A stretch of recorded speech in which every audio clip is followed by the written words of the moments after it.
The stars moved slowly past the edge of the window as the cargo ship drifted through the outer rim. The engine hummed quietly, the only sound in the empty corridor. Cal leaned against the console, his arms crossed and eyes fixed on the blinking message. On the screen, it had come through a private channel, locked and official, and tagged with the emblem of a trade station he hadn't visited in years. Message was short, but strange. It stated that a former associate, a trader named Bren, had passed away, and Cal had been listed as a recipient in the man's last trade contract. Cal barely remembered Bren, just another face from a dozen years ago, who sold scrap parts and stories. But the law was clear. Inheritance contracts in the outer rim were still legally binding, and Cal was expected to arrive within standard time to claim the item, thinking it was probably an old crate of useless junk, or maybe some leftover credits. Cal docked his ship at the rundown station. It smelled of oil rust and loneliness.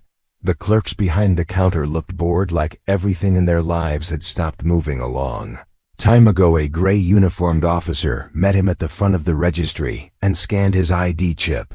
"You're here for the asset," the officer said flatly. He gave no details, just gestured to a small sealed room behind the docking bay. As Cal entered, he felt a chill, not from the cold, but something else, something he could not name inside. The room stood a girl. She looked no older than 15. In human years, her skin a soft silvery blue, her hair pale and flowing like light fabric. She wore no shoes, just a dull gray robe too large for her thin frame. Her eyes were wide, alert, watching Cal with the same quiet intensity a wild creature gives.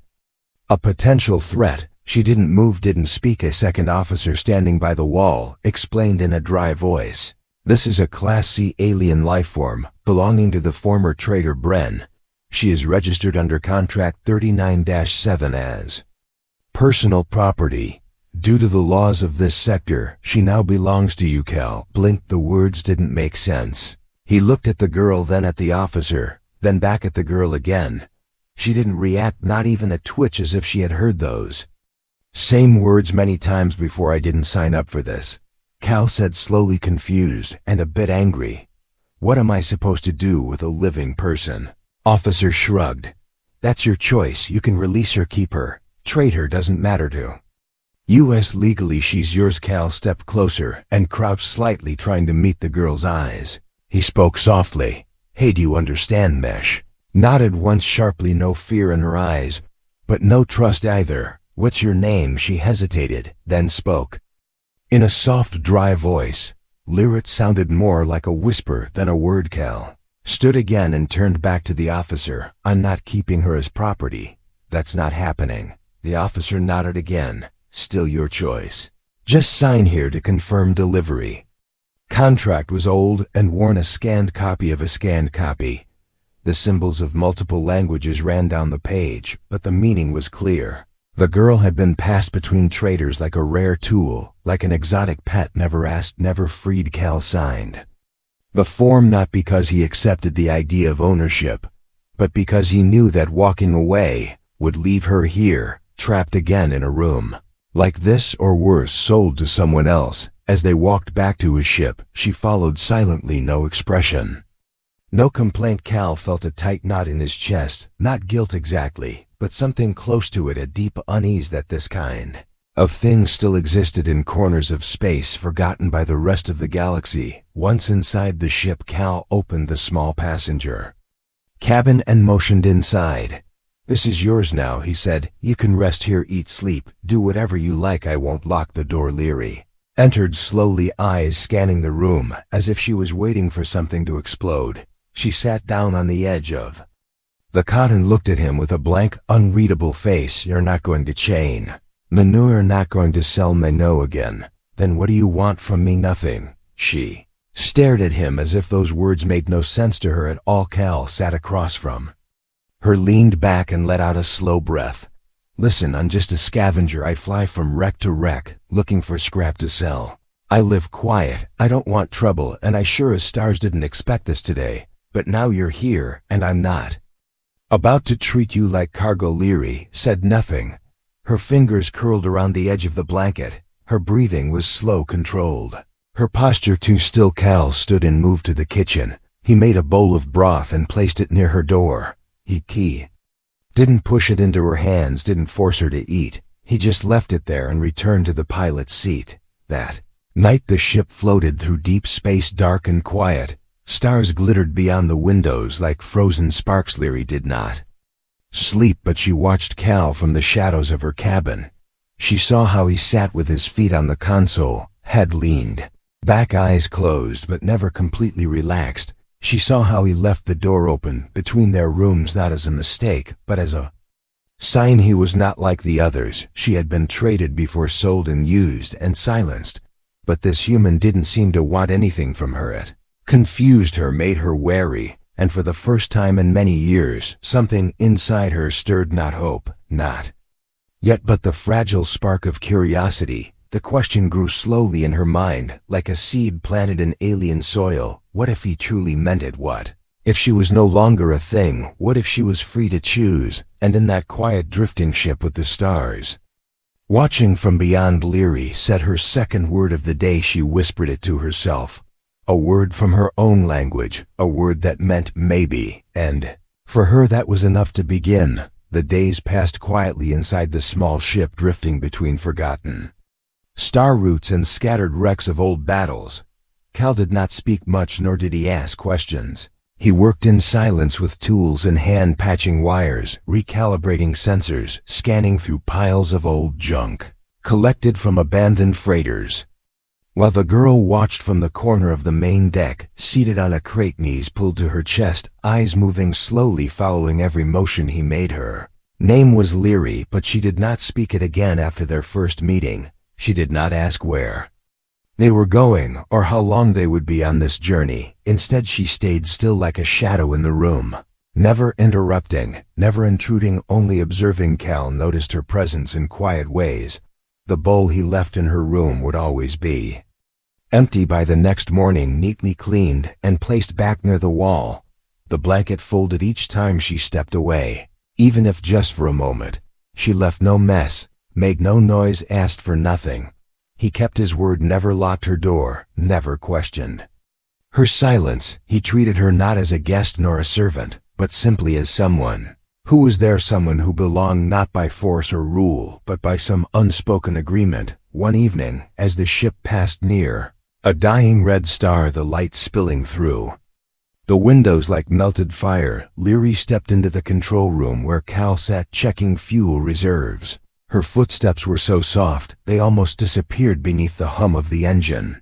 But he noticed her anyway. She stood there quietly, then moved a little closer and sat on the floor beside the central console, not speaking, not looking at him, just sitting. After a while, Cal spoke without looking up. I picked up a signal earlier from a station a few jumps from here. Looks like they have some open trade lines. Might be a chance to sell off the parts we collected from that wreck last week. Leary gave no answer, but her eyes flicked toward the screen. He continued, I can drop you there if you want. It's a free world. They don't follow slave laws. She turned her head slightly, but still said nothing. He tapped a few buttons on the panel, checking coordinates, then leaned back slowly. It's your choice. I'm not going to make it for you. I'll take you wherever you want. Just say the word. The silence between them was not heavy, but thoughtful, like two people standing on the edge of a river, waiting to decide if it was worth crossing. Finally, Leary spoke, her voice low and unsure. I don't know where to go. Cal looked at her, then leaned forward, resting his elbows on his knees. Well, you don't have to decide right now. You can stay here until you do. Leary lowered her eyes to the floor. The edges of her fingers curled around the fabric of her robe. She was not used to options, not used to kindness or space. She had been given orders her whole life, told where to stand, when to speak, how to move. Now someone was giving her something strange and unfamiliar. A choice. Later that night, Cal found her in the engine room, crouched beside a pile of broken circuit boards. He was about to ask what she was doing, but paused when he saw how her fingers moved across the wires with ease. Her hands flowed from one part to another, reconnecting lines, brushing dust away, aligning power nodes without hesitation. Done this before, he said gently. She glanced at him briefly, then nodded. I used to repair systems on the transport ships before they sold me again. You good at it. She didn't reply, but she kept working. Cal stepped back and let her continue watching. Her work was like watching a puzzle solve itself. She was not only skilled but calm in the chaos. She didn't force the pieces, she understood them. In the days that followed, Leary began to move more freely around the ship. She started adjusting the navigation routes, recalibrating old scanners, even cleaning the filters in the water tanks. Cal never asked her to do any of it, but she did it anyway, not out of obligation, but because it gave her purpose. Something to touch, something to fix something.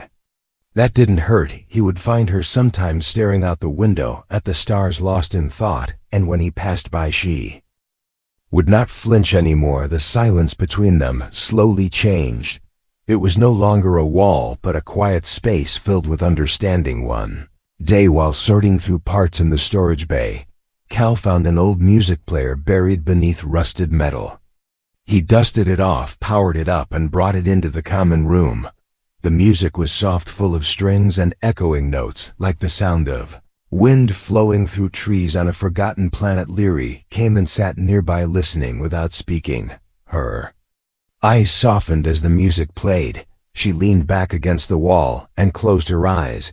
Later she spoke again, a question this time. Why did you not sell me like the others would have? Cal shrugged lightly. I don't like the idea of owning people, but you could have. You could be rich. Now he'd rather be broke and sleep easy than be rich and full of shame. Leary opened her eyes and looked at him, not with suspicion this time, but with something else, something that had not lived inside her for many years. Respect, not the kind forced by control or command, but the kind born from choice. Cal stood and stretched. Well, if you're staying, might as well take a real role on this ship. I can't pay much, but I can offer decent meals and no shouting. She smiled just a little, the smallest curve of her lips. Then I stay. And just like that, the choice was made, not because she had no place to go, not because she was trapped or frightened, but because for the first time in a long time someone had offered her something real, a place to belong, and she chose it not as property, but as herself.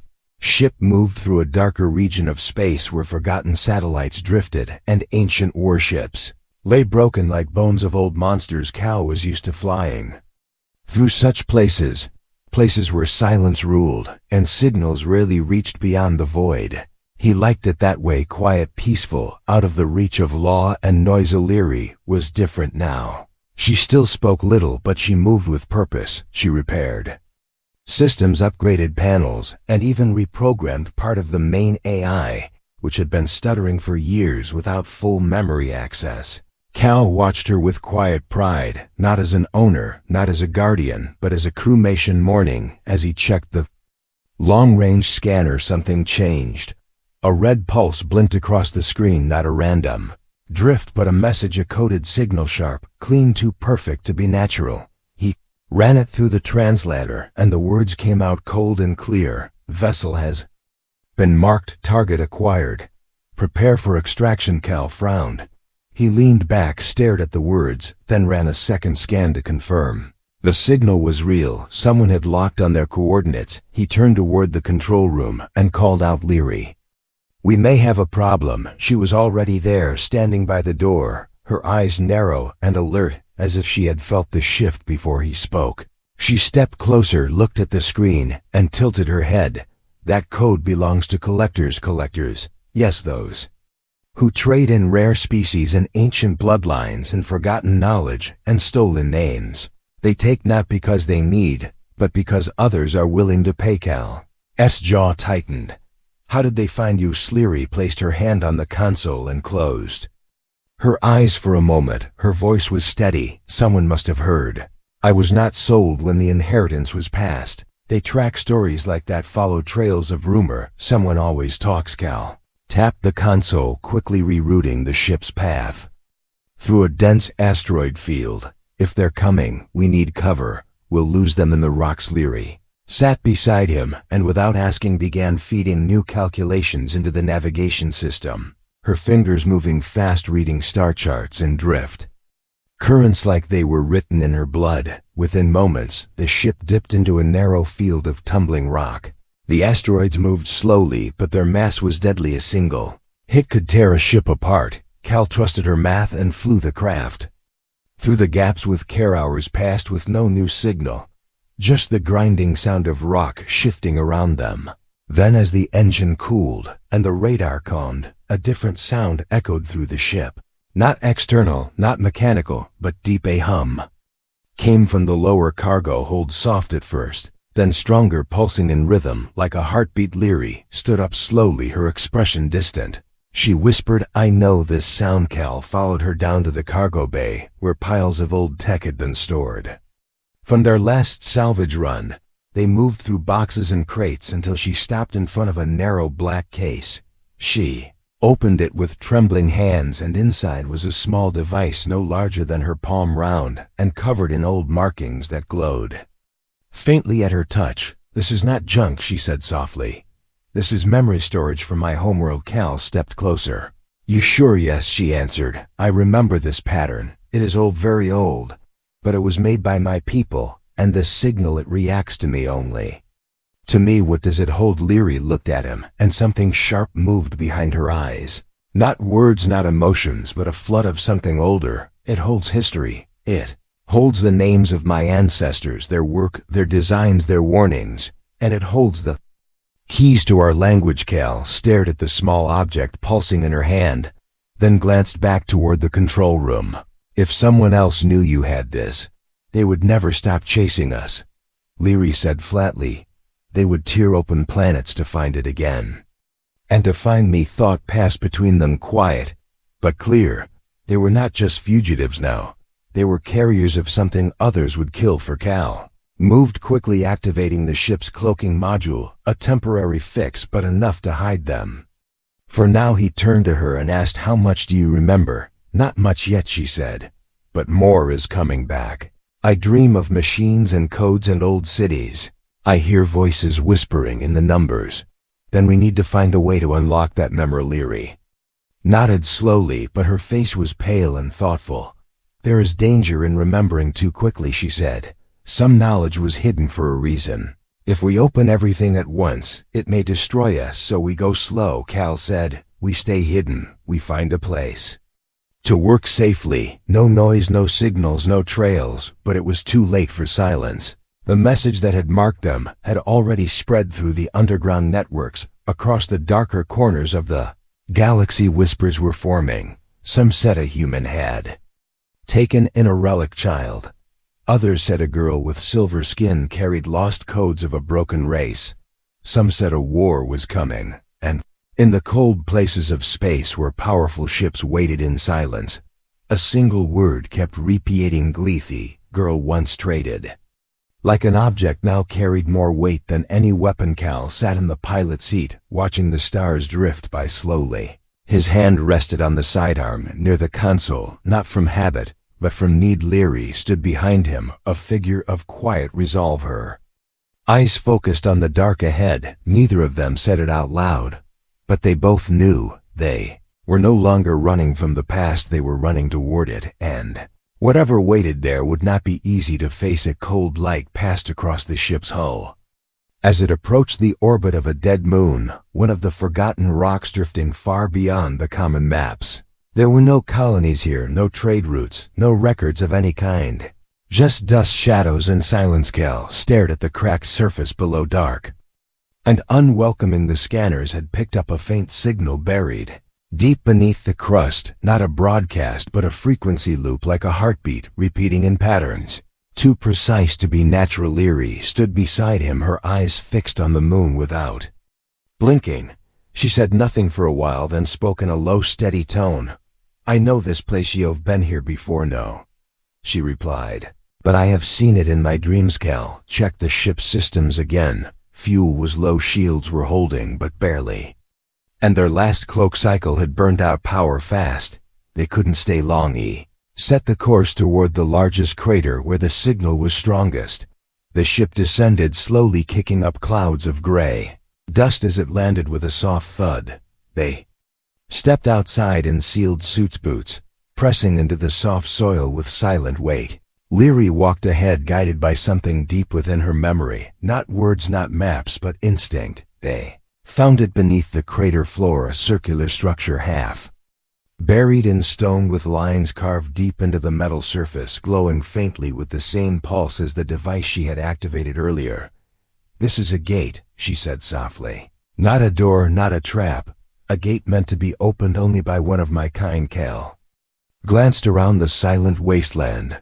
"This place doesn't look like it's been touched for centuries." Hasn't stepped forward, placed her hand against the center of the gate, and the pulse changed. The metal shifted beneath her touch, folding outward with a soft grinding sound, revealing a long, narrow staircase descending into the darkness below. Cal followed her without question, his hand near his sidearm, but his heart focused only on what she was about to face. The air grew colder with each step, the walls covered in marking symbols, flowing in patterns like rivers made of light. At the bottom they entered a chamber filled with a soft golden glow. At its center stood a tall spire, surrounded by glass panels and metallic vines frozen in time. Leary walked toward it slowly, each step echoing like a memory. "This is where it was made," she whispered. "Our first archive, our last hope. This is where they placed everything before the fall." She touched the spire, and the room came alive. Walls lit up with flowing data streams, ancient recordings, voices speaking in her language, showing visions of her world before its collapsed cities, built into mountain skies filled with crystal towers, and machines powered by thought. Cal watched silently as the room responded to her presence. Images formed around her, not just memories but truths long buried. Her people had not fallen by accident. They had been hunted, betrayed, sold piece by piece, until nothing remained but scattered survivors and fading knowledge. "You were keepers of peace," he said softly. She nodded. "But peace was not profitable for those who traded in fear." The archive showed her more hidden codes, locations of lost allies, and names of systems that had once offered protection, but were now silent or corrupted. She stood in the center of it all, eyes closed, absorbing the truth, not just with her mind, but with every part of her being. Then the warning came. A red light flashed along the chamber wall, followed by a slow rising tone, not from the archive, but from Cal's comm device. "Incoming signal, unidentified ship approaching fast." Cal's voice turned sharp. "We've been followed." Leary turned toward him, face calm but eyes burning. "They must have tracked our cloak signature. How long do we have?" "Minutes, not more." She looked back at the archive, then touched the spire again. "This place has defenses, but they must be reactivated manually. Do it." Cal said, "We hold them." Hera Leary moved quickly, her fingers dancing across the ancient controls. The floor vibrated with energy as deep engines stirred to life. Machines, untouched for hundreds of years, began to move, gears grinding, lights flashing. Old systems waking from their long sleep. The chamber doors sealed shut just as the first blast shook the surface above. Outside weapons fired across the moon's crust, sending dust and rock into the sky. But the archive held firm within the chamber. Leary activated the last sequence, and the spire rose higher, sending a beam of light into the stars. A signal, a message not of war, but of truth across the galaxy. Other remnants of her people, hidden, scattered, and silent, felt the pull of the signal. Some opened their eyes from hiding places. Some turned their heads from false masters, and heard their language again after years of silence. Ellery stood tall, her body glowing faintly in rhythm with the archive. Her voice rang out strong through the chamber, not loud but filled with something that shook the air. "This is not a weapon. This is memory. This is truth. And truth is no one's property." Outside, the attackers tried again, but the archive defenses activated, energy shields wrapped around. The chamber towers rose from the ground, and ancient turrets locked onto incoming ships. Cal watched the defense grid light up and felt a strange calm. Not victory, not safety, but purpose. They had come here for answers, and they had found a beginning. Leary turned to him, her face glowing softly. "The signal is out. It cannot be stopped now." "What does that mean for us?" "It means we cannot hide anymore." He nodded slowly, then drew his weapon and checked the power cell. "Then let them come." And so they stood together, Not as owner and property, not as protector and rescued, but as two voices carrying a forgotten legacy. Whatever came next, they would face it side by side, not because they had to, but because they chose to. The moon's surface burned under scattered fire as the sky above filled with shadows of approaching ships, dark shapes moving through the dust and silence, without warning or mercy. Each one carried soldiers dressed in black armor, faces hidden behind silver masks, their weapons aimed not at the structure, but at the one they believed to be inside. The girl, the relic, the key inside the archive. Leary stood in the center of the glowing spire, her hands resting on the console, her breath slow and deep. Her body no longer trembled from fear or doubt. She stood like someone who had remembered not only her past, but her purpose. Cal stood nearby, weapon charged, eyes fixed on the scanner as red dots moved closer with every passing moment.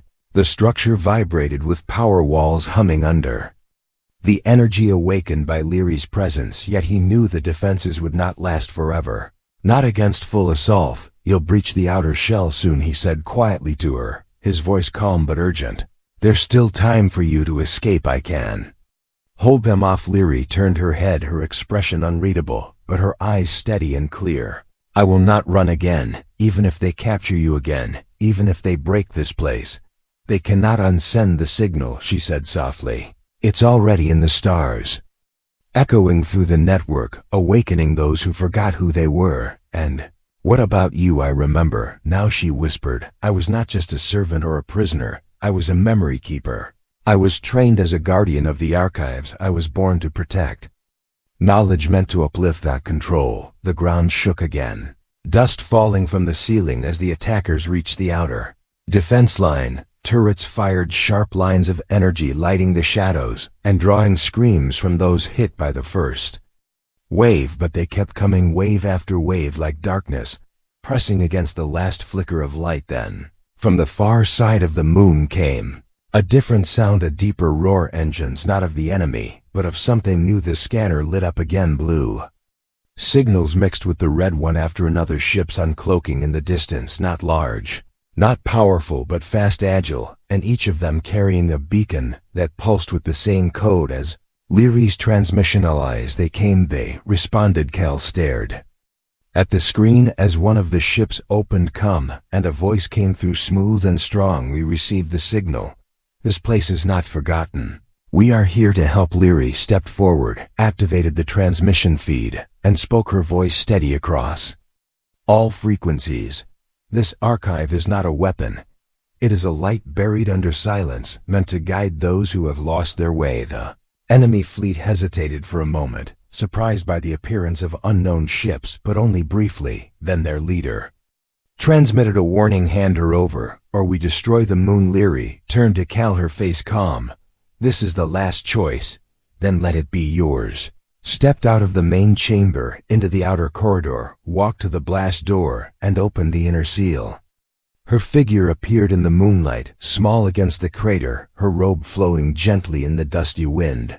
Soldiers aimed weapons instantly, but they did not fire, not yet. She raised her voice across the open channel, not as a plea, not as surrender, but as a challenge. I am not a product. I am not a thing to be claimed. My people were never yours. We were builders, not slaves. Remember that before you strike again. Some paused at her words, others laughed, some cursed, but from the sky came more ships. More signals, more lights blinking in the dark as her people emerged from hiding places across the stars, across free worlds and abandoned colonies. They had waited in silence, now the code had awakened them. The soldiers fired one last volley, not at her but at the archive itself, trying to break what they could not control. But the archive was no longer alone. Blue shields lit up around it, new systems activated from the reinforcements that arrived, weapon turrets recalibrated using ancient code provided by the allies Leary had summoned in moments. The attackers were pushed back, scattered and broken, not by brute force, but by unity. When the battle ended, the moon was quiet again. Leary stood at the center of it all, dust and smoke rising around her. Cal walked to her side, no words between them, just quiet understanding. Signal was still running, now carried by dozens of ships and satellites across the edges of the galaxy, reaching every corner where silence had once. Rain-Day Council formed. Days later, made of old names and new faces, voices that had once been erased, now speaking with strength again. Cal was offered a title, a seat and honor among the new alliance, but he refused, politely preferring the quiet life he had always known. Leary, however, remained not as a leader, but as a guide helping rebuild the connections between her people and those who had forgotten what they truly stood for. Laws began to change. Sector by sector contracts, once legal, were reviewed and overturned. Trade networks based on living property were dismantled, and slowly the name Leary became more than a story. It became a symbol not of war but of choice. Cal's ship remained parked on the edge of the main council station, where stars drifted slowly outside its windows. Leary visited, often sitting in the co-pilot seat, staring out into the darkness, not with sadness, but with hope. "You still miss the quiet?" Cal would ask sometimes. "Yes," she would say. "But now that silence means something else. It means freedom, and in that freedom she found her truth, not because it was given to her, but because she chose it. She was never property, she was power, and the galaxy would never forget again." The end.